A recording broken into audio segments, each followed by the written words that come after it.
about a month ago where it wasn't a tight hip flexor. So she came in, she's saying, you know, her hip's tight in the front, it's radiating maybe a little bit into the groin, out to the side and to the back side of the hip, maybe creeping into the back. You know, she had visited her primary care, she had seen the acupuncturist, the massage therapist. She's tried modifying her activities a little bit. She's taken ibuprofen and Tylenol, even Celebrex. Nothing's touching the pain. Acupuncture, nothing.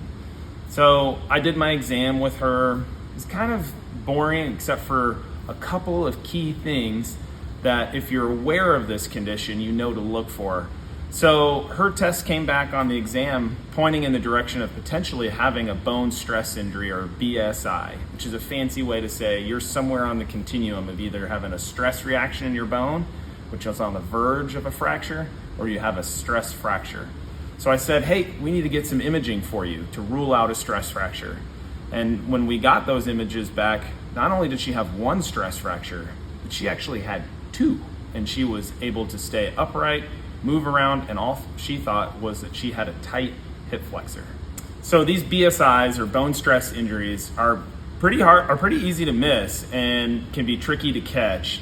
In her situation, she had an increase in running volume, which means she was running more at Orange Theory and on her own, which that change in volume can be really stressful to your bodies. I'm sure many of you guys already know that. She had normal bone density done the year before, but she was having a lot of pain at rest. And all the traditional methods weren't helping her, such as ibuprofen, even prescription anti-inflammatories. Soft tissue work wasn't helping. It was pain in the hip at night, couldn't get comfortable at rest. And those are oftentimes red flags. Outside of the fact that, in this case, this woman was well nourished, but sometimes, especially in women, they're underfeeding themselves, and this is more rampant in the running, endurance-based sports, or sports that require women to be extra trim, and potentially could be dealing with low energy demands where they're not eating enough. So it's really important, and I really try to take the time in my clinic to make sure that we arrive at the right diagnosis. Sometimes that means you're not a candidate for care, and that's okay.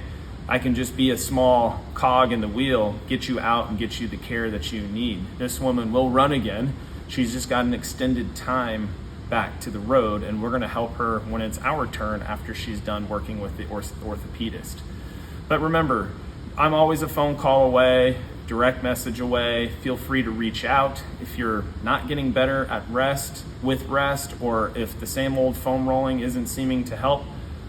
Might be time for a different and fresh approach.